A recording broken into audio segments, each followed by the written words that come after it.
New South Wales Housing Minister Rose Jackson. Rose, thank you for your time. This 1.2 million housing target, that's in 5 years, that is not going to happen, is it? Look, I wouldn't put it in those terms, Laura, although I accept that it's going to be a heavy lift. It is an ambitious target, and the New South Wales government has been clear that for us to reach that target, we're going to need big shoulders behind the wheel. And I have to say, actually, the recent decision of the Commonwealth government to cut $1.6 billion of our GST funding is going to make that more difficult. Housing and infrastructure have to be linked. I think that's a really important premise. So we're doing everything we can at the state level. It is going to be hard, absolutely not giving up on it, but also being honest about the fact that it's an ambitious target and it's going to be tough. All right, well, you've gone straight to the GST, so let's go there.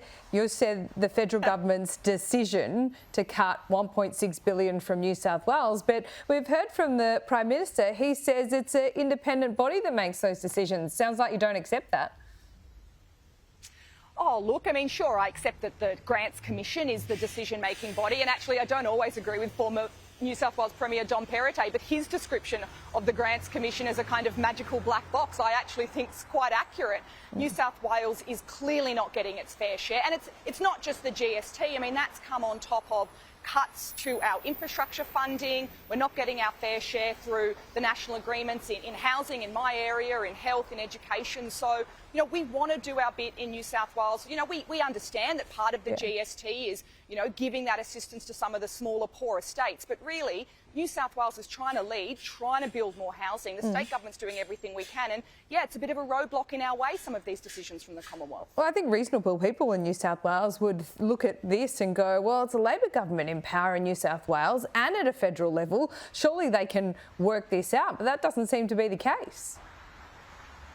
Look, I mean, I think, you know, sure, we are picking up the phones to our federal colleagues, but ultimately we're on Team New South Wales. And I think, you know, look, they've got some tough decisions to make too, fair enough. You know, they've got to balance their budgets and, you know, but I think some of the lessons that I've seen is the other states have really muscled up. You know, over in WA, they've really worked together. So, you know, state Labor government there, and, you know, they're working with the federal colleagues too. But we have to be a little bit more on Team New South Wales here. You know, and I think that's something that this government's really reflected on. Coming into power last year, 1 year in, you know, we're for the people of New South Wales. We're for a fair share for our state. So, you know, robust discussions with our federal colleagues, you know, are welcome and they're productive. But, you know, we're really keen to make sure that people understand how forcefully we are advocating that New South Wales gets its fair share so that we can deliver the housing and the infrastructure and the quality schools and the quality hospitals that we know our community expects and deserve.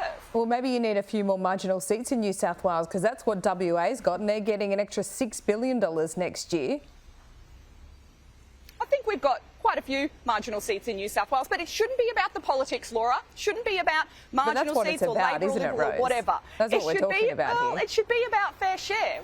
Well, I'm talking about a fair share for New South Wales. That's what my agenda is. I mean, I'm trying to deliver a housing agenda. I've got 55,000 people on the social housing waiting list in New South Wales. I know my colleagues in education and in health are trying to do their bit too, and we are finding it difficult because of some of the cuts to funding that New South Wales is seeing from the Commonwealth. And we're going to speak up about that, and we're going to be on Team New South Wales about that, because whether it's infrastructure or services or the GST, it's all coming together and it's all making our job more difficult. And as I said, it's not about politics, it's about the community, and, you know, we're advocates for them when it comes to getting our fair share from Canberra. Well, I'll tell you what the community is really worried about at the moment, and it's coming up time and time again, and that is a level of migration putting pressure on housing. We just had Michael Sukkar on this program saying that the level of migration should be directly tied to the ability to supply housing and infrastructure. That's a reasonable proposition, isn't it?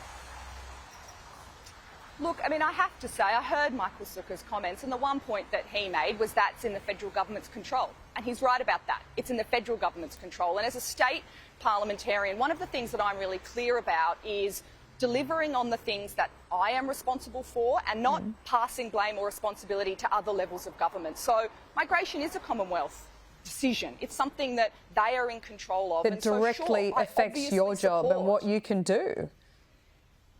Yeah, I mean, and that's why I support the reset that the Commonwealth engaged in last year in terms of migration. I support the conversation happening, but the easy and lazy line from me, Laura, is blame migration, blame migrants. And I don't want to take the easy or lazy route. There are things that the state government can do.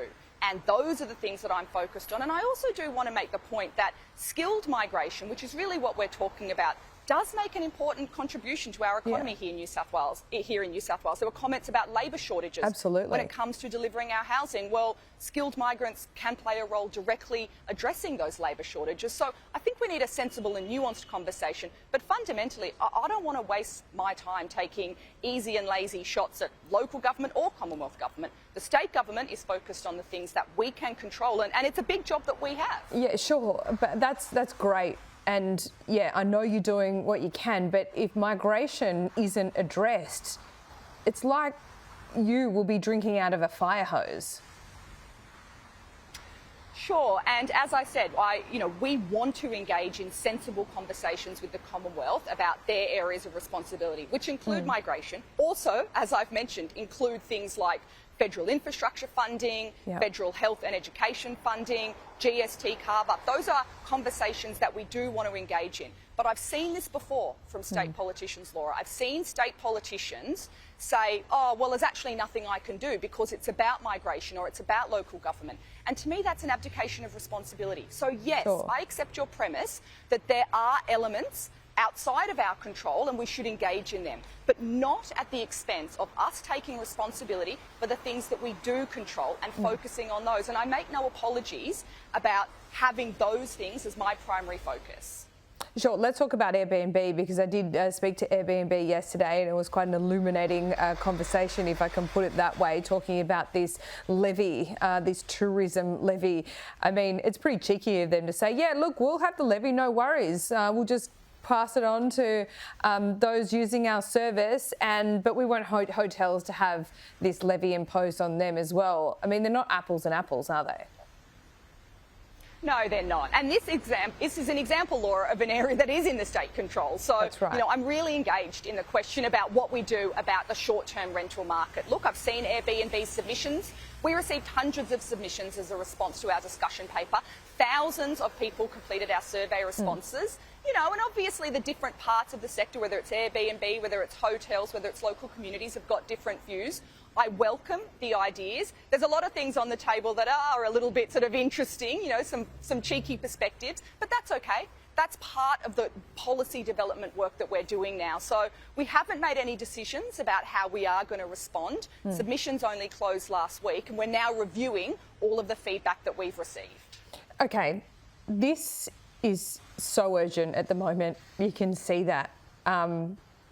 So is a redundant word I just used there. Let's just go with urgent, because we look in places in Sydney, we're talking about a rental availability of around 1%. Homelessness is on the rise. What you are talking about, and what everyone I seem to talk to is talking about, is medium to long-term solutions. What are the solutions now?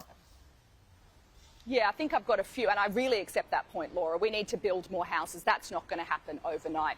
We are looking at what is happening with vacant and underutilised houses. That's the short-term rental market reform, and there will be decisions made in the shorter term about that.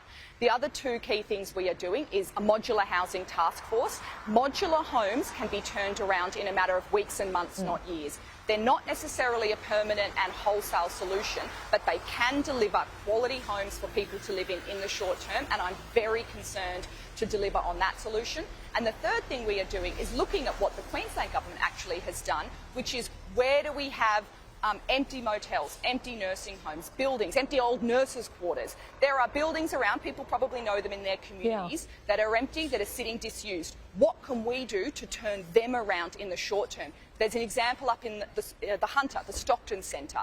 So again, they're not permanent solutions. That's largely going to be crisis and transitional accommodation. But it goes to your point, which is we do need to be thinking about what we can be doing right now. And those are three examples of things that we are trying to turn around in months, not years. Okay, Rose, thanks so much. You're always so generous with your time. Appreciate it. Lovely to talk to you, Laura.